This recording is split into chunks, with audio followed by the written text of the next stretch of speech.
Okay, today we're going to tackle a pretty bold claim: deploying a complete, production-ready SaaS application on AWS in the time it probably takes you to get a coffee. That's the magic number, 20 minutes, from zero to fully deployed. And look, this isn't some simple hello world tutorial. We're talking about a full-stack, production-grade architecture live and kicking on the internet. So the big question is, can you really get a robust, scalable, and secure SaaS app live on the internet that fast? Seriously? Well, you know what? That's exactly what we're here to find out.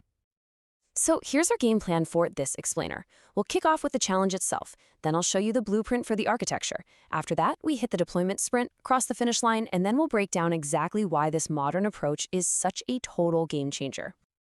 All right, let's officially start the challenge. The goal is simple and clear: a fully functional SaaS application deployed and live on AWS in about the time it takes to watch an episode of your favorite sitcom. And I really want to be clear about this. This is not a toy project. We're building the exact kind of modern architecture that powers real-world SaaS companies right now. This is the production-ready playbook. Okay, so before we can start sprinting, we need a map, right? Every great build starts with a solid blueprint. So let's take a second and break down what our application and its architecture actually look like. Our app really has three core pieces. First, you've got the backend API, which is running neatly inside a portable Docker container. Second, we've got a managed database using AWS RDS, which is awesome because it handles all that tedious database admin stuff for us. And third, our front-end web app, which is going to be hosted on S3, Amazon's incredibly scalable file storage service. So let's follow the journey of a single request. A user first hits our front end. That gets served up at lightning speed from a nearby server thanks to CloudFront, which is AWS's content delivery network. Any API calls get sent to a load balancer. Think of it as the traffic cop for our whole system, which then directs them to our backend containers. Now, these containers, they're running on Fargate, a serverless engine that lets us run our code without ever thinking about servers. And finally, those containers talk to our database and our storage. It's a really clean, super efficient, and massively scalable system. All right, blueprint understood. It is time to put on our running shoes. The deployment sprint starts now. Let's get this thing live. Here's our 20-minute race plan. We'll spend the first 9 minutes or so just laying the foundation, getting our database and container setup ready.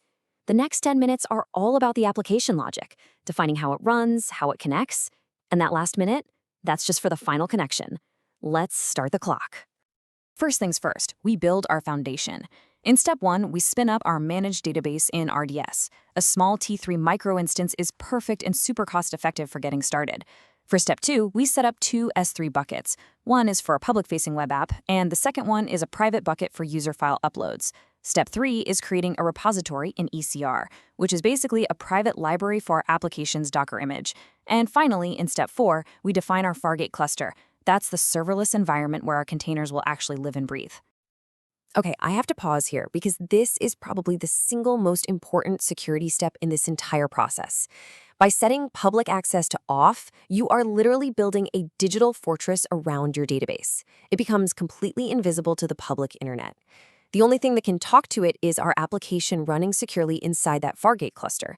You have to remember this. Never, ever expose your database directly to the web. Okay, now for the application layer. In step 5, we create what's called a task definition. The best way to think of this is as the instruction manual for our container. It tells Fargate which image to use, how much CPU and RAM it needs, and what environment variables to give it. In step 6, we set up the application load balancer, or ALB, which, as we said, is our smart traffic director.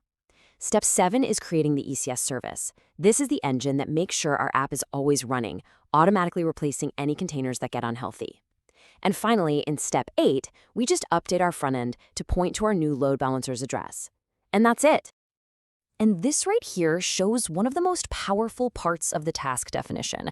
See, instead of hard-coding secrets like database passwords right into our code, which is a huge no-no, we inject them as environment variables. This makes our application portable, super easy to configure, and just way, way more secure. We're passing in everything our app needs to run: the database host, user, password, bucket name, you name it. And just like that, the 20-minute sprint is over. We've configured and connected every single piece of the puzzle. We have officially crossed the finish line. Seriously, Take a second and let that sink in. Our deployment is complete.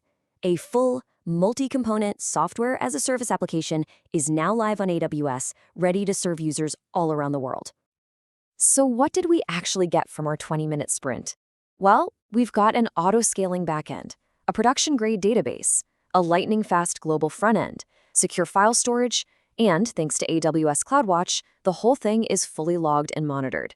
And, maybe the best part of all, we have 0 servers to patch or maintain. So now that we've seen the how, let's talk about the why. Why is this serverless, container-based architecture so incredibly popular and powerful for modern development? What makes it so special? Honestly, this slide says it all. The old way was just a constant stream of headaches, right? You had to manually patch operating systems, guess your capacity, and manually scale servers. It was just constant maintenance. The new way? It's freedom. Maintenance is handled by AWS. Scaling is totally automatic, and you only pay for the exact compute resources you use right when you use them. So here's the bottom line. This architecture wins because it lets you focus on your code, not your servers. You get massive scalability on demand, you only pay for what you use, and your operations become incredibly simple. A bad deployment? No problem. Just roll back to the previous container version. It's that easy. High availability is just built in from the start. This is exactly why modern developers absolutely love this setup. Look, by embracing this modern architecture, you're not just deploying an app. You're fundamentally changing how you work. You've just saved yourself potentially hundreds of hours of future maintenance and configuration headaches. So really the only question left to ask is, what amazing features are you going to build with all that time you just got back?